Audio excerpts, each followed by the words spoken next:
And here's what I think it comes down to. And I think it comes down to really owning who you are and being totally okay with every aspect of your personality.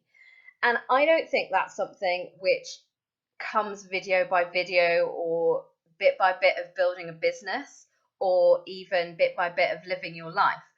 I think for me, where that's really shifted and where I've really, really learned that I'm okay with all parts of my personality, the undeveloped parts as well as the developed parts, the bits I feel in touch with and the bits that I don't.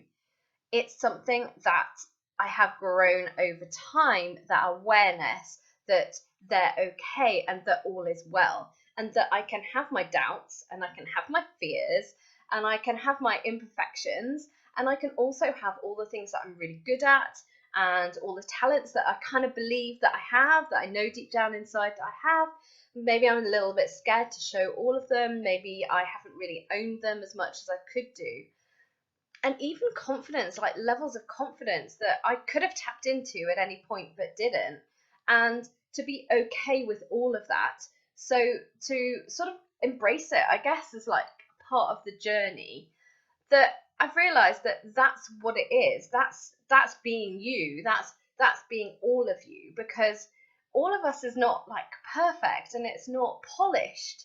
And I know that like I've definitely had this really strong desire in my life to be polished at times. Like, for example, I went through years and years and years where I was really messy and disorganized, and it did affect my work and it affected like my enjoyment of life. It really genuinely affected it. And so I wanted to change that at one point because it just got really painful, and I thought like I just need something new. I need to prove to myself, I guess, that I can be a person who is organized and in control and calm and composed and all of those things, and could actually care enough to take care of my place, to make sure that my environment was nice and clean and tidy and all of those kind of things. It just kind of became important to me, and so I did some work around changing my mindset around that. And that's really where I believe everything starts, is in our minds. Before things really show up in the world, they start in the mind. And I have sort of proved that to myself on so many occasions, that the changes that I've made in my life that have been the most lasting, the most sustainable, and that I've seen the most progress with over time have been the ones where I got my head straight first. So I have had this massive desire to be sort of like, I guess, more polished in many areas of my life. But at the same time, there's also this huge part of me that I would never want to deny, which actually loves the mess. And I think that's the creative part of me. That's the bit that is kind of like a bit all over the place. And actually, I don't want to lose that, because that is very much part of me being a creator and just exploring and being a bit more free and loose and like no rules. So in a way, I'm sort of like a walking contradiction. But do you see what I mean? That all this thing about being all of you is about embracing all of those aspects and actually allowing them to coexist. Because the beauty of all of this is that we are walking contradictions, that we aren't, you can't put us in a box. We just are what we are, and we are what we are at different times, in different situations, with different people, and we're never all one thing. So for example, I know in marketing, for example, this is something that I struggled with. So I'm just going to share, because I think maybe, if you're anything like me, maybe you've gone through something similar with your business, is that from a marketing point of view, you always want to be one thing. You don't want to be confusing. That is the kind of rule book of marketing, isn't it?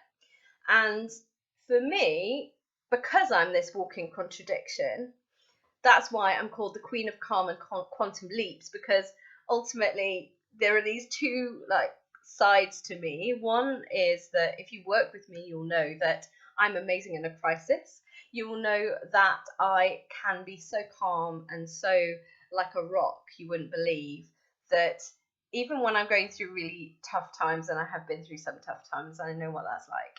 And I'm not saying it's easy at all. But even in those tough times where we know we have to like really dig deep inside us, I know that I have been calmer to other people than they would believe should be normal in the circumstances. So I do think that's a bit of a superpower of mine. And also I do think that as a mentor, you do have that distance with a client, that you're not going through it yourself, that you're not experiencing the same emotions. And I think it's just really useful as a mentor to have that distance and to actually be that rock for the person that's kind of losing their shit over there and just panicking a bit and not really being in control. And I think that that can help to get control of those emotions and to work out what the next steps are. So, this Queen of Calm thing is something that I really embrace. But from a marketing point of view, I could never just be the Queen of Calm, because that would completely deny the part of me which is also the Queen of Quantum Leaps, which is also the person that will fire people up, that will also kick somebody's backside if they're just not being all of them and they're somehow half-assing something. I need that for myself, and I know you guys need it too. So I cannot deny that part of me, and I cannot be just somebody's Queen of Calm, because otherwise, like, what about the rest? We're dynamic. We're not one thing.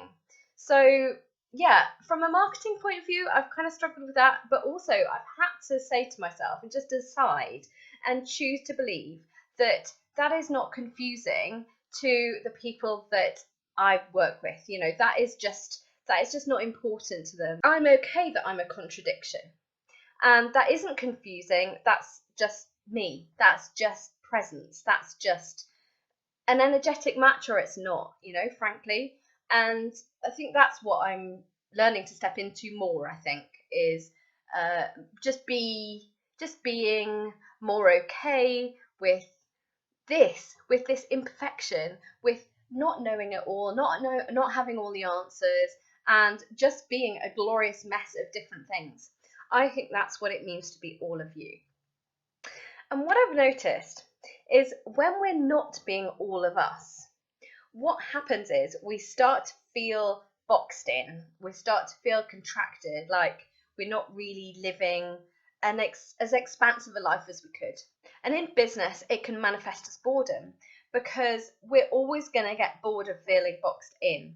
So if there's a part of us that we haven't let loose in our business, in the way that we show up as a leader, then ultimately if we're going to keep it down, then ultimately it's just going to cause that sense of knowing that we're just like not giving it our all.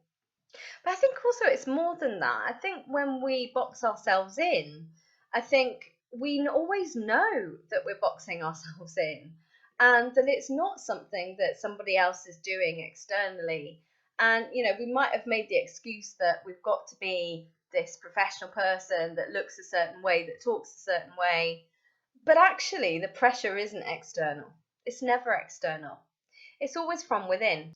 If you really, really trusted what you know inside you, that's okay, that's acceptable, that's fully you to be brought out and expressed in the world, if you really trusted in that and not some convention or idea that in this scenario I must act in this way, I think you've got to be honest with yourself.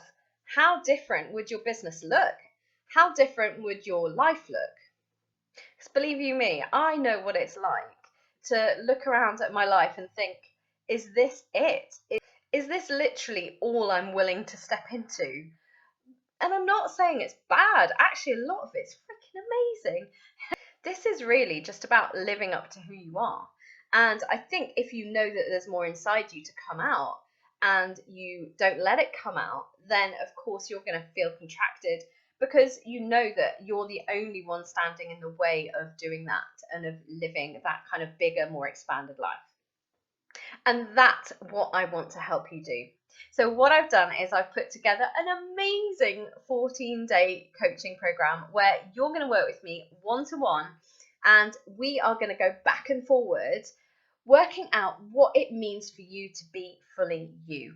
What does it mean for you to completely, fully be okay with every single part of you, so that when you do, everything is going to change the way your business looks, the way your life looks, the goals that you set for yourself.